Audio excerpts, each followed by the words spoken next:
I'm going to talk a little bit about jealousy.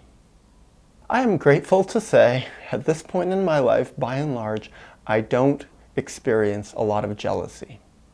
Jealousy, envy, wanting what other people have, feeling sort of this boiling feeling of anger even that I don't have what other people have, looking at other people and wishing I had what they had, feeling bitter that they have what I don't have, what I want.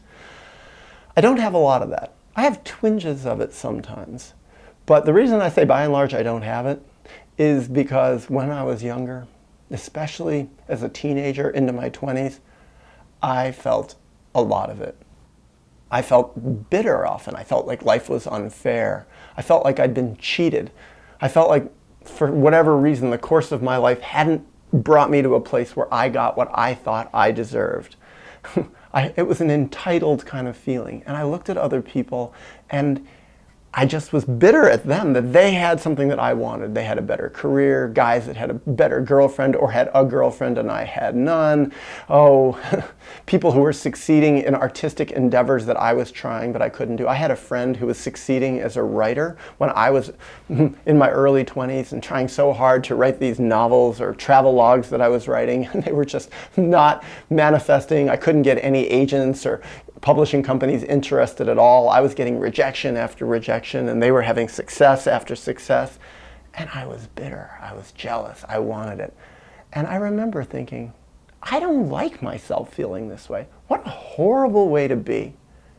So I want to try to analyze it a little. Where did that jealousy come from? Fundamentally, what was it? What were the parts of me at that time that led me to have those feelings so much more strongly than I have now? And how has that changed? How has that resolved or largely been resolved? And what more work might I have to do inside of me to have no more jealousy or even have less than I already have, even if I only have now probably less than 1% of what I used to have? Well, first, I'm going to talk a little bit about why I started really looking at my jealousy and seeing it as a negative thing. For starters, it just didn't make me happy. It made me feel like I was a small person. It's like I was like, there's something creepy about it. Like I deserve better than this just to be bitter about what other people have. But I think the most important thing was I saw, and I saw it loud and clear, that when I was jealous of people, especially people I was friends with, it pushed them away. Because even if I didn't say that I was jealous, they could feel it. Because what I noticed is that I wasn't happy with my friend's success. And that's fundamentally not being a friend. I wasn't being a friend to them. So when I had friends who called me up gleeful that they'd had this wonderful new contract with an art piece they'd published or a book they were writing or some success or some great thing that had happened to them, or, oh my God, I'm dating this awesome person and I'm so happy, and I felt bitter, I thought, I'm not a friend. And they could feel it. They could feel, even if I faked it, because I knew sometimes I was conscious enough to know it's not right that I share this, but they could feel that I wasn't thrilled for them. And so what it did is they pulled away from me. And it was like, wait a second, I'm losing friends because of this jealous quality of me? And it's a very unpleasant feeling, and it caused me to take note. And what I ultimately started realizing is that I was unfulfilled on the inside. There was something in me that was not satisfied with my life. I didn't like how I was living. And also, I wanted to bypass the whole process of my unhappiness by just jumping forward into success, external success, without doing the work along the way to achieve it.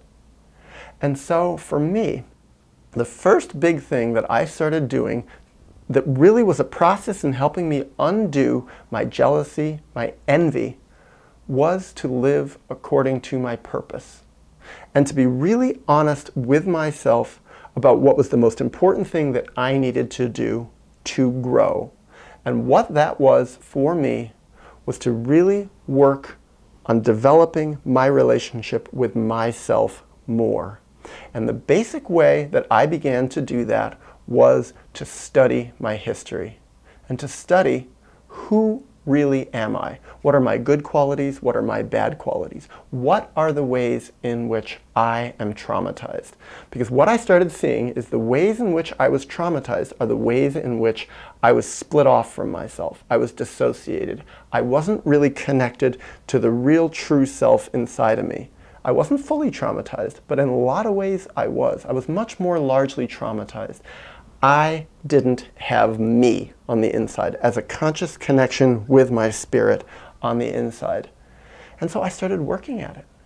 Because also being traumatized, I didn't love myself so much. I wasn't able to really give myself the love being the nurturance that I really needed to keep growing in my life. And often what I started finding is the more I started really connecting with who I was on the inside, my split off feelings, I had a lot of buried sadness, buried grief, buried rage, buried anger, buried frustration.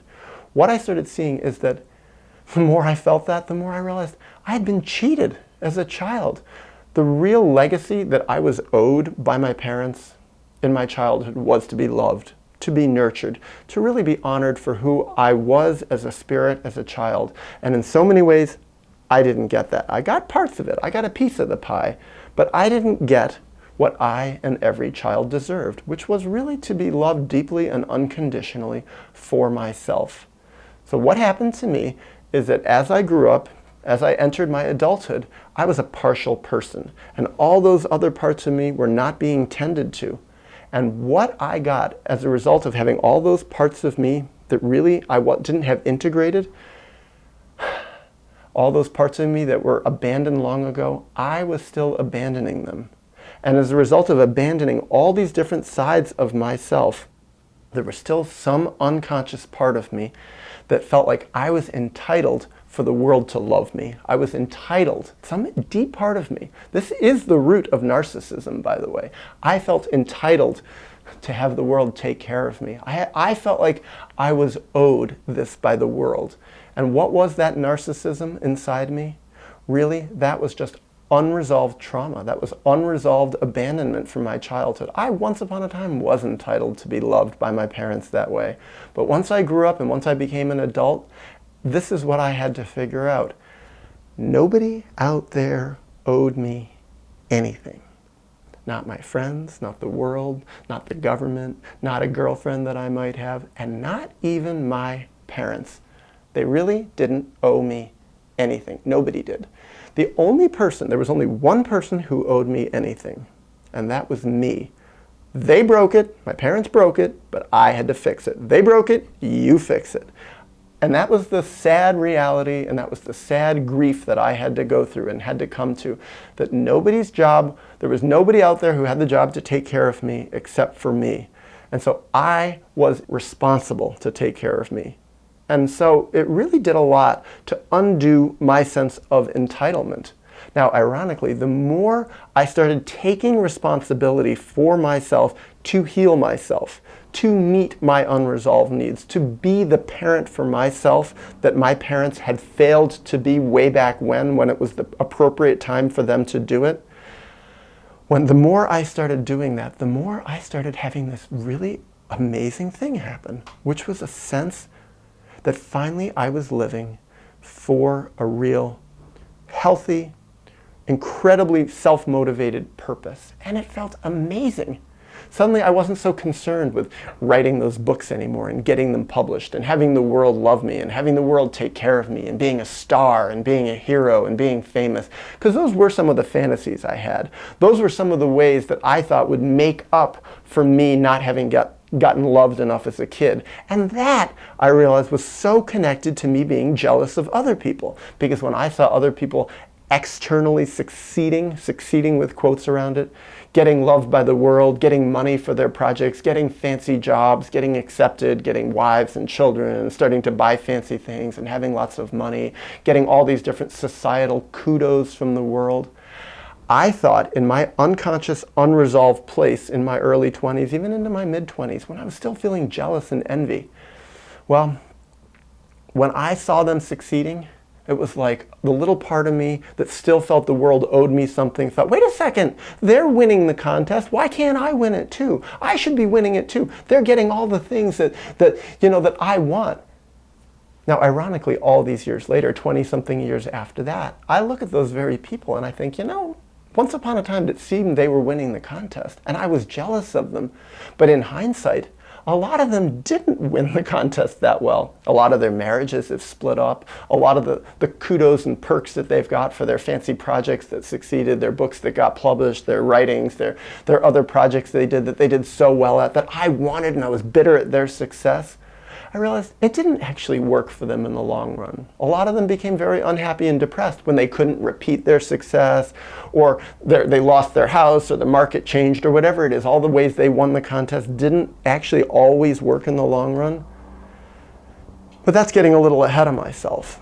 The process I had that I continued on that really started to undo my jealousy so much more was, again, to have that internal purpose inside myself. To live for growing, to live for healing, to live for working out my traumas. And not just to live for it, but to start to succeed at it, to do well. That, I think, really was that was really the antidote to my jealousy and to my envy, was to start to succeed. And really to succeed at something that to me was more important than having external success.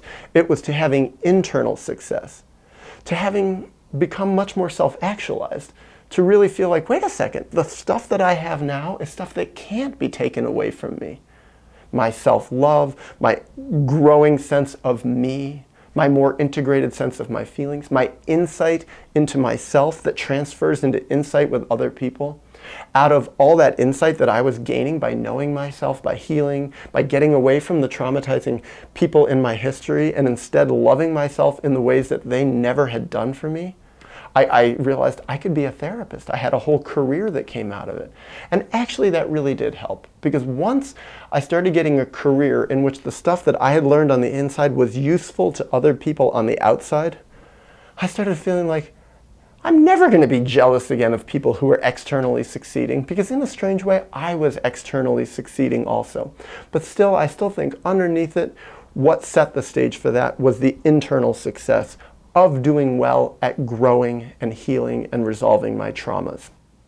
And what I found was that being a therapist, in my case, that first taste I had at external success, that actually even more fueled my desire to grow and heal. Because all day long, I was sitting with people who were struggling with these very issues. And the more they struggled with these issues, the more it actually motivated me to do the same and give it my all, give it everything I have. And I'm still doing that. Still healing, still working on it, still trying to know myself, still trying to make sense of myself, journaling, observing myself, observing my dreams, observing my patterns, observing my growth process as an adult, still studying my childhood, still thinking about what happened to me, how does it still affect me, and still feeling hope as I get older that, wow, this process is amazing. I feel more satisfied on the inside. That little sliver of the pie of self that I was given when I came to being an adult out of my troubled childhood, that's grown. I have much more of a sense of me. And the more I have a sense of me, a connected, integrated me that has a full range of feelings, the less I look at people and think, I want what they have, because I also see often, I don't want what they have. Even though externally they may have certain areas of success that I never even came close to achieving, it's like it seems often in so many of these cases, it's like a house of cards, because I see people who have all this external success, and yet on the inside, they're not very happy. And I think I saw that most clearly as a therapist when I worked with clients, many clients who had a lot more money than I did. They had a lot more external success than I did. But I listened to their internal lives and I heard a lot of loneliness, sadness, emptiness, meaninglessness, purposelessness, surrounded by all this fanciness, all this external success, kudos, things that people wanted. The average person would say, I want their life, not yours, Daniel. But deep on the inside, in the private moments when the real truth came out, it was like, no, I'd much rather have my life, my freedom, my self-love, my ability to give to myself, to know who I am. Self-knowledge, a precious gift. And also to give to other people on this path. So that's what I found also.